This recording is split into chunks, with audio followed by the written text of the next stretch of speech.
നമസ്കാരം. സ്വാതന്ത്ര്യ ദിനാഘോഷങ്ങളുടെ ഭാഗമായി പ്രധാനമന്ത്രി രാജ്യത്തെ അഭിസംബോധന ചെയ്ത് സംസാരിച്ചപ്പോൾ അദ്ദേഹം ഒരു കാര്യം ഊന്നി പറയുകയുണ്ടായി. അത് 2047 ഇന്ത്യയെ പൂർണ്ണമായും വികസിത രാജ്യമാക്കി മാറ്റും എന്നുള്ള ഒരു പ്രഖ്യാപനമാണ് അദ്ദേഹം നടത്തിയത്. ഈ പ്രഖ്യാപനം ഇപ്പോൾ ആദ്യമായി നടത്തുന്നതല്ല, മുൻപും അദ്ദേഹം ഇക്കാര്യം പറഞ്ഞിട്ടുണ്ട്.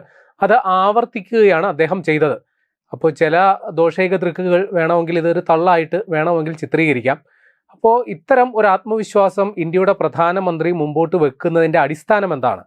പൂർണ്ണ വികസിത രാഷ്ട്രമായിട്ട് ഇന്ത്യ മാറണമെങ്കിൽ അതിനുവേണ്ട അടിസ്ഥാന സൗകര്യങ്ങൾ, അതിനുവേണ്ട ഗ്രൗണ്ട് വർക്കുകൾ വേണമല്ലോ.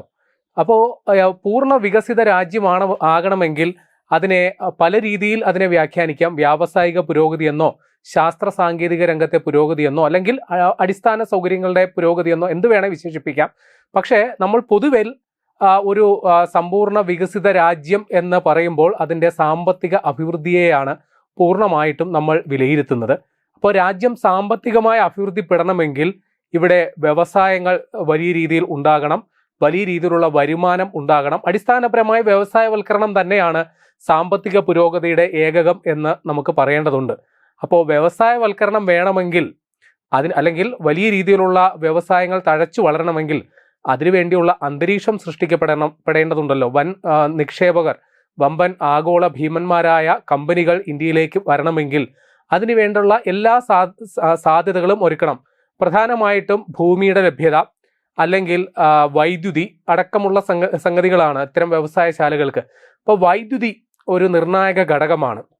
അപ്പോൾ ഇതിനു വേണ്ടിയിട്ടുള്ള നിർണായക ചുവടുവെപ്പ് നമ്മൾ നേരത്തെ തന്നെ നടത്തിയിട്ടുണ്ട്. ശാന്തി എന്ന് കേട്ടിട്ടുണ്ട്. നമ്മൾ ശാന്തി സമാധാനം എന്ന് പറയുമെങ്കിലും ശാന്തി എന്നൊരു വാക്ക് ഇപ്പോൾ വളരെ പ്രസക്തമാണ്. SHANTI, ശാന്തി എന്ന് വായിക്കാം. പക്ഷെ അതിൻ്റെ full form sustainable harnessing and advancement of nuclear energy four transforming India എന്നുള്ളതിൻ്റെ ചുരുക്കപ്പേരാണ് ശാന്തി. അപ്പോൾ നമ്മൾ നമ്മുടെ ആണവ നയത്തിൽ ഒരു പൊളിച്ചെഴുത്ത് സമീപകാലത്ത് നടത്തിയിരുന്നു. അതിൻ്റെ ചുരുക്കം ഇത്രയേ ഉള്ളൂ. ആണവോർജം എന്ന് പറയുന്നത് രാജ്യത്തിൻ്റെ മുൻപോട്ടുള്ള പോക്കിന് വളരെ അത്യന്താപേക്ഷിതമാണ്. മുൻകാലങ്ങളിൽ അത് പൊതുമേഖലയിൽ മാത്രം, അല്ലെങ്കിൽ സർക്കാരിൻ്റെ കീഴിൽ മാത്രം നിക്ഷിപ്തമായ ഒരു സംഗതിയായിരുന്നു. പറയുകയാണെങ്കിൽ നമ്മുടെ NPCIL, nuclear power corporation of India, അവരുടെ കുത്തകയായിരുന്നു ഈ ആണവ ഊർജം എന്ന് പറയുന്നത്. പക്ഷേ ഇപ്പോൾ അതിൽ സ്വകാര്യവൽക്കരണം നടപ്പിലാക്കി സ്വകാര്യ കമ്പനികളെ ആണവോർജം അല്ലെങ്കിൽ ആണവ വൈദ്യുതി ഉൽപ്പാദിപ്പിക്കാനായിട്ടുള്ള രംഗത്തേക്ക് നമ്മൾ സ്വാഗതം ചെയ്യുന്നു. അങ്ങനെയുള്ള നയം മാറ്റത്തെയാണ് നമ്മൾ ശാന്തി എന്ന പുതിയ ആണവ നയത്തെ അങ്ങനെയാണ് വിളിക്കുന്നത്. ഇതുകൂടാതെ ഫാസ്റ്റ് ബ്രീഡർ സാങ്കേതിക വിദ്യയിലും നമ്മുടെ രാജ്യം വലിയ കുതിച്ചുചാട്ടം ഉണ്ടാക്കിയിട്ടുണ്ട്.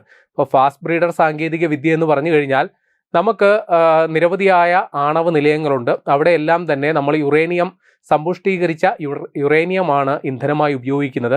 പക്ഷെ നമ്മുടെ രാജ്യത്ത് യുറേനിയത്തിൻ്റെ നിക്ഷേപം വളരെ കുറവാണ്. നമുക്ക് അതിനു വേണ്ടി വിദേശ രാജ്യങ്ങളെ ആശ്രയിക്കേണ്ടി വരും, അല്ലെങ്കിൽ അവരുടെ ഔദാര്യത്തിന് വേണ്ടി കാത്തിരിക്കേണ്ടി വരും. പക്ഷേ ഫാസ്റ്റ് ബ്രീഡർ സാങ്കേതിക വിദ്യ എന്ന് പറഞ്ഞു കഴിഞ്ഞാൽ നമ്മൾ ഉപയോഗിക്കുന്ന ആണവ ഇന്ധനത്തിനോടനുപാതികമായിട്ടുള്ള ഇന്ധനം ആ റിയാക്ടറിൽ ഉൽപ്പാദിപ്പിക്കപ്പെടുന്നു എന്നുള്ള ഒരു സംഗതിയാണ്.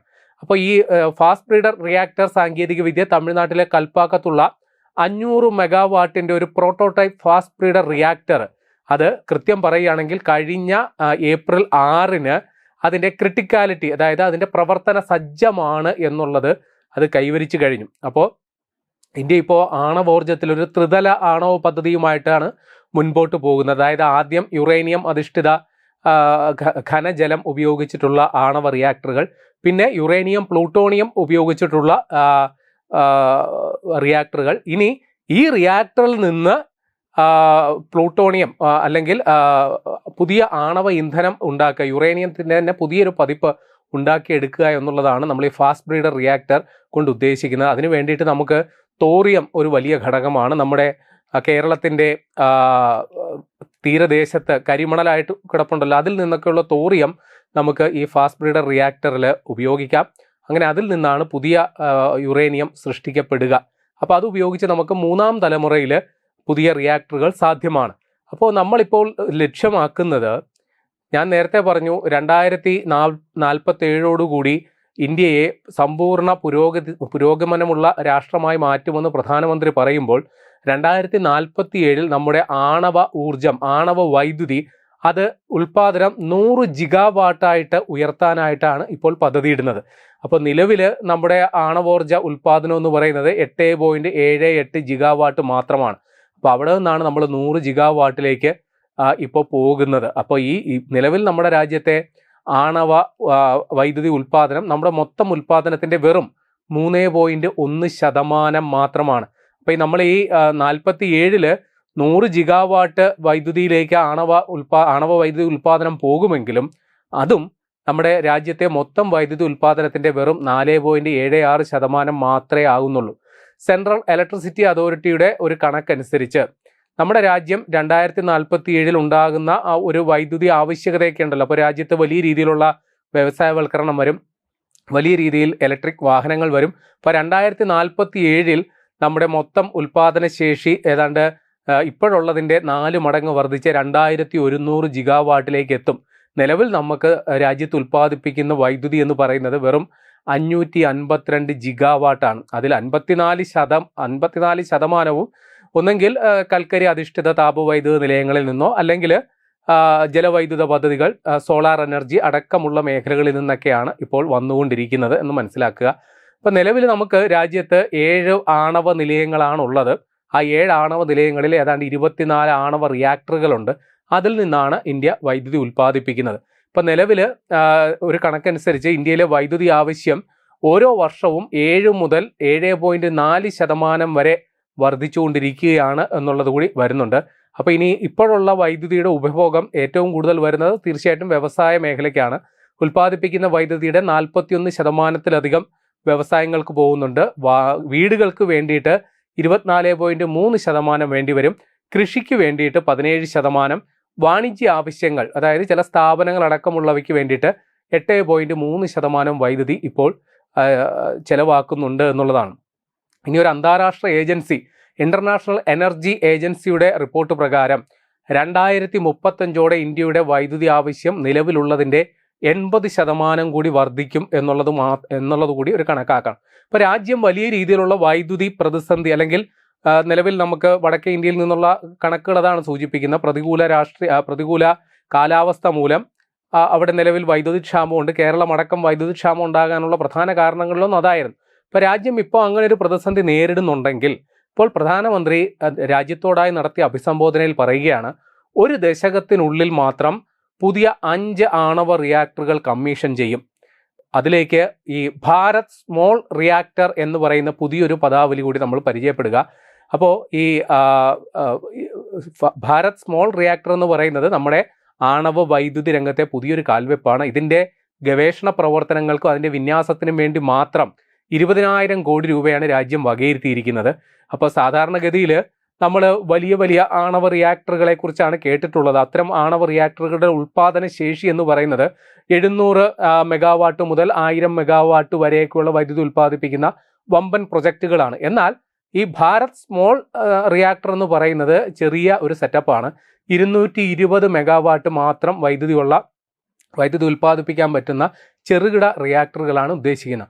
അപ്പോൾ ഈ റിയാക്ടറുകൾ കിട്ടിയാലുള്ള ഗുണം, ഈ വലിയ ഫാക്ടറികളുണ്ടല്ലോ, ഉദാഹരണം പറയുകയാണെങ്കിൽ അലൂമിനിയം പ്ലാന്റുകൾ, സിമെൻറ്റ് ഉൽപ്പാദനശാലകൾ, ഡാറ്റാ സെൻറ്ററുകൾ, AI ആപ്ലിക്കേഷനുകൾ തുടങ്ങിയ വലിയ തോതിൽ ഊർജ്ജം ആവശ്യമുള്ള വ്യവസായ സ്ഥാപനങ്ങൾക്ക് സ്വന്തം നിലയിൽ ഇപ്പോൾ ഈ സ്മോൾ സ്കെയിൽ ആണവ റിയാക്ടറുകൾ സ്ഥാപിക്കാൻ പറ്റും. അപ്പം തുടക്കത്തിലേ പറഞ്ഞല്ലോ, ശാന്തി എന്ന നയം, സ്വകാര്യ മേഖലയെ അനുവദിക്കുക എന്ന് പറഞ്ഞു കഴിഞ്ഞാൽ ഇത്തരം കമ്പനികൾക്ക് സ്വന്തമായി വൈദ്യുതി ഉൽപ്പാദിപ്പിക്കാൻ ആണവ നിലയങ്ങൾ ആവശ്യമെങ്കിൽ സ്ഥാപിക്കാൻ പറ്റും. അപ്പോൾ അതിന് വ്യവസ്ഥകളൊക്കെ വളരെ ഉദാരമാക്കിയിട്ടുണ്ട് നിലവിൽ. ഇപ്പോൾ നിലവിലെ വ്യവസ്ഥകൾ പ്രകാരം ആണവ നിലയം സ്ഥാപിക്കുന്നതിനും പ്രവർത്തിപ്പിക്കുന്നതിനും അത് ഡീകമ്മീഷൻ ചെയ്യുന്നതിനും ഒറ്റ ലൈസൻസും മതി. അപ്പോൾ നമുക്ക് നിലവിൽ 1962 ആണവോർജ്ജ നിയമവും അതേപോലെ 2010 സിവിൽ ആണവ ബാധ്യതാ നിയമവും ഒക്കെ ഉണ്ടായിരുന്നു. അത് ഇപ്പോൾ പുതിയ ശാന്തി നിയമത്തിൻ്റെ പേരിൽ അത് മാറ്റി എഴുതപ്പെട്ടിരിക്കുകയാണ്. അപ്പോൾ ഈ പുതിയ നിയമപ്രകാരം വിദേശത്ത് നിന്ന് നേരിട്ടുള്ള നിക്ഷേപങ്ങൾക്ക് നേരത്തെ പൂർണ്ണമായ വിലക്കുണ്ടായിരുന്നെങ്കിൽ ഇപ്പോൾ 49% വരെ വിദേശ നിക്ഷേപവും ഈ ആണവ വൈദ്യുത നിലയങ്ങൾക്ക് വേണ്ടി അനുവദിച്ചിട്ടുണ്ട്.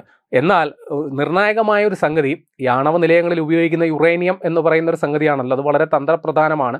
ആറ്റം ബോംബ് ഉണ്ടാക്കാനും യുറേനിയം മതിയാകും. അതുകൊണ്ട് തന്നെ യുറേനിയത്തിൻ്റെ ഖനനം, അതേപോലെ അതിൻ്റെ സമ്പുഷ്ടീകരണം അടക്കമുള്ള നിർണായക തന്ത്രപ്രധാന കാര്യങ്ങളെല്ലാം തന്നെ കേന്ദ്ര സർക്കാരിൻ്റെ നിയന്ത്രണത്തിൽ നിജപ്പെടുത്തിയും പുതിയ നിയമത്തിൽ വരുന്നുണ്ട്. ഇപ്പോൾ 2010 നിയമപ്രകാരമുള്ള ഏറ്റവും വലിയൊരു കുഴപ്പം, ഇതിൽ എന്തെങ്കിലും അപകടമുണ്ടായാൽ ആ പ്ലാന്റ് നടത്തുന്നവർക്ക് പുറമെ സാങ്കേതിക വിദ്യയോ ഉപകരണങ്ങളോ നൽകിയവർക്ക് പോലും ഇതിൻ്റെ ബാധ്യത വരുമായിരുന്നു. പക്ഷേ ഇപ്പോൾ പുതിയ ഒരു നിയമപ്രകാരം ഈ ബാധ്യത അതിൻ്റെ നടത്തിപ്പുകാർക്ക് വേണ്ടി മാത്രം നിജപ്പെടുത്തിയിരിക്കുന്നു. അതിൻ്റെ ടെക്നോളജി സപ്ലൈ ചെയ്ത ആൾക്കാർക്കോ അല്ലെങ്കിൽ അതിൽ നിക്ഷേപം നടത്തിയ വിദേശ കമ്പനികൾക്കോ അതിൽ ബാധ്യത ഉണ്ടാകില്ല. പിന്നെ മുൻപ് എന്തെങ്കിലും അപകടമുണ്ടായാൽ അതിൻ്റെ വ്യാപ്തി പരിഗണിക്കാതെ വലിയ രീതിയിലുള്ള നഷ്ടപരിഹാരം കൊടുക്കാനുള്ള വ്യവസ്ഥയാണ് ഉണ്ടായിരുന്നതെങ്കിൽ ഇപ്പോൾ പുതിയ നിയമപ്രകാരം എത്ര വലിയ അപകടമാണോ അല്ലെങ്കിൽ അതിൻ്റെ വ്യാപ്തി എത്രത്തോളമാണോ, ചെറിയ അപകടങ്ങളാണെങ്കിൽ അതിനനുസരിച്ചും നഷ്ടപരിഹാരം നൽകാനായിട്ടുള്ള വ്യവസ്ഥകളാണ് ഇപ്പോൾ വച്ചിരിക്കുന്നത്. അപ്പോൾ ഇത് പ്രകാരം നിലവിൽ പുതിയ small scale Bharat small scale റിയാക്ടറുകൾ നമ്മുടെ രാജ്യത്ത് വ്യാപകമായി സമീപകാലങ്ങളിൽ ഉണ്ടാകും എന്നുള്ളത് തന്നെയാണ്.